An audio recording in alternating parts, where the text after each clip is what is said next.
Walk down the air freshener aisle at any store and count how many bottles, plug-ins, and sprays are lined up, all promising to make your home smell clean, all costing $5, $8, sometimes $15 each, and all of them gone within a couple of weeks, leaving you right back at that same aisle buying another one.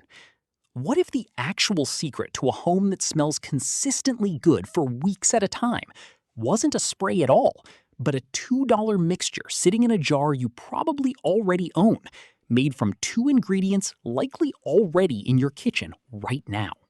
Here's what almost nobody realizes about how commercial air fresheners actually work, and why they never last as long as they claim.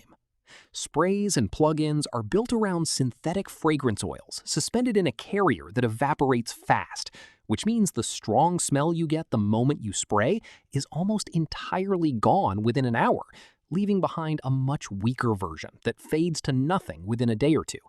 That's not a flaw in the design. That's the design. A product that actually kept your home smelling fresh for a full month wouldn't need repurchasing every couple of weeks, and repurchasing every couple of weeks is exactly the business model. The $2 recipe is baking soda combined with your choice of essential oil, layered into an open jar. If that sounds too basic compared to a $15 plug-in with a brand name and a dial you can adjust, understand that baking soda isn't actually competing with fragrance the way you'd think.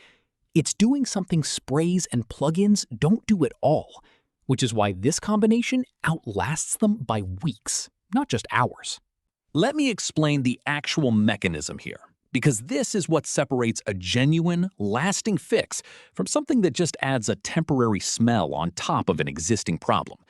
Most unpleasant household odors, whether it's cooking smells lingering in a kitchen, musty closet air, or a bathroom that never quite smells clean, come from airborne particles and compounds actively floating in the air and settling onto surfaces.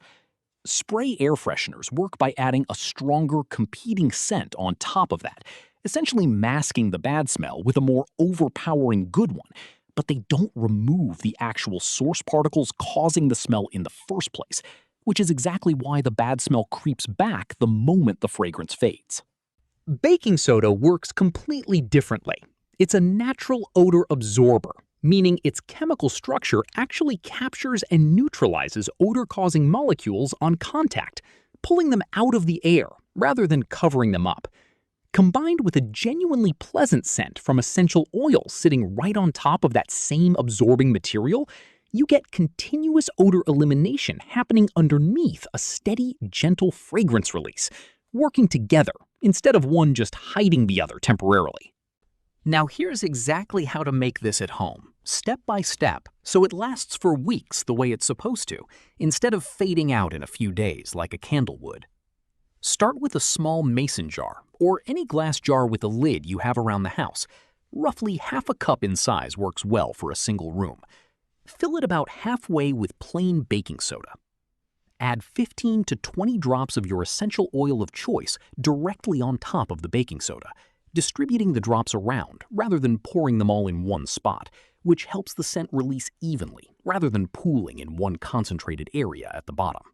Take the lid of the jar and, using a hammer and a small nail or an awl, punch a series of small holes across the top. Enough holes that air can move freely in and out, but small enough that the baking soda itself doesn't spill out when the jar is tipped or moved. This perforated lid is actually the key detail most people skip when they try this trick, because without it, the scent and the absorbing power stay trapped inside the sealed jar and barely reach the room at all. Give the jar a gentle shake to distribute the oil through the baking soda a bit, then place it somewhere that needs the most attention. A bathroom counter, a closet shelf, near a kitchen trash can, or a laundry room.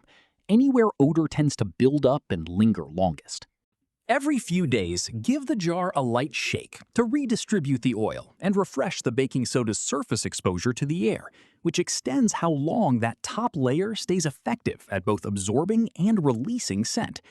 When you notice the fragrance has faded significantly, usually somewhere around the 2 to 3 week mark, depending on the room and how much the jar gets shaken or disturbed, simply add another 10 to 15 drops of essential oil directly on top, rather than throwing the whole jar out and starting over. The baking soda itself typically stays effective for a full month or longer before you need to replace it entirely with a fresh batch. A few things worth knowing to get the best results. Different essential oils serve different purposes beyond just smelling nice. Lavender works particularly well in bedrooms and is genuinely calming as a scent. Lemon or citrus oils are excellent in kitchens since citrus scents cut through cooking odors especially well and read as clean and fresh. Eucalyptus or tea tree oil work well in bathrooms, partly because both have natural antibacterial properties on top of their scent. And if you're placing one near a trash can or in a laundry room dealing with genuinely strong odors, a stronger option like peppermint or a citrus and clove combination tends to hold up better against more persistent smells than a lighter floral scent would. Mixing two complementary oils together, like lavender with a touch of vanilla or orange with a hint of clove, can also give you a more layered, less one-note fragrance if you find a single oil starts to feel repetitive after smelling it every day for a few weeks. It's also worth keeping a small notebook or note on your phone of which oil combinations you liked best in which rooms, since after a few refills, you'll likely land on a couple of favorite blends worth sticking with long-term, rather than experimenting every single time. If you want a version that also actively works on textiles, rather than just open air, you can make a variation using the same baking soda and essential oil mixture, but instead of leaving it in an open jar, keep it in a small breathable fabric pouch or an old sock tied off at the top, and tuck that into drawers, shoe closets, or gym bags, where it absorbs and neutralizes odor directly at the source in an enclosed space, rather than just freshening the surrounding air. There's also a car version of this same trick worth knowing, since car interiors are notoriously hard to keep smelling fresh, and commercial car air fresheners are famous for fading within days rather than weeks. A smaller version of the same jar, with a tighter perforated lid, or even just a few small holes poked through a coffee filter secured over the top with a rubber band, tucked into a cup holder or wedged under a seat, works the same way in that much smaller enclosed space, often lasting even longer than it would in an open room, simply because the space is so much more contained. It's worth understanding why this outperforms scented candles too, since candles are the other common go-to for home fragrance. A candle only releases scent while it's actively burning, meaning the moment you blow it out, the fragrance stops building and starts fading immediately, and you're limited to using it only when you remember to light it and are home to keep an eye on an open flame.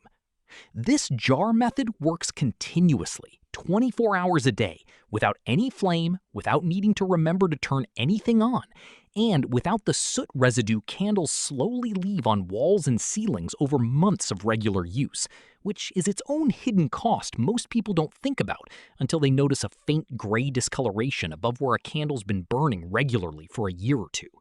Another detail that extends how long a single batch lasts even further: place your jar somewhere with decent airflow, rather than tucked into a closed cabinet or a corner with no air movement at all.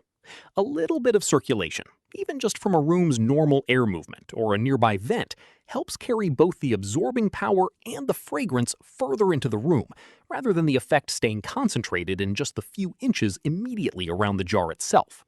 Now think about what this actually replaces in your monthly spending. A single plug-in air freshener with refill cartridges runs $8 to $12 initially, and the refill cartridges themselves run $5 to $8 each, typically needing replacement every 3 to 4 weeks per room, which adds up fast if you're running 2 or 3 of them throughout a house. Spray air fresheners run similarly, $5 to $7 a can, and most people go through a can every couple of weeks in high-traffic areas like bathrooms and kitchens. Multiply either of those across multiple rooms over the course of a year, and you're easily spending well over $100 annually just keeping your home smelling decent. Compare that to a $2 box of baking soda and a small bottle of essential oil that costs somewhere between $6 and $10, but lasts through dozens of jar refills over many months, and the total cost drops to a small fraction of what you'd otherwise spend, for a result that arguably works better because it's actually removing odor instead of just covering it. This is the same pattern that shows up across so much of what gets marketed to us as a necessity. An entire industry exists selling temporary fragrance in a can, refilled constantly, because a $2 jar that genuinely solves the underlying odor problem and lasts for weeks isn't something you need to keep buying. There's very little incentive for anyone to tell you that the real fix was sitting in your baking cabinet the entire time. So next time you're standing in that air freshener aisle, about to spend another $8 on something that'll be empty again in 2 weeks, skip it entirely. A jar, some baking soda, a few drops of oil, and a handful of small holes punched in the lid. And you've got a home that smells genuinely fresh for weeks at a time. Not because something's masking the problem, but because something's actually pulling it out of the air for good.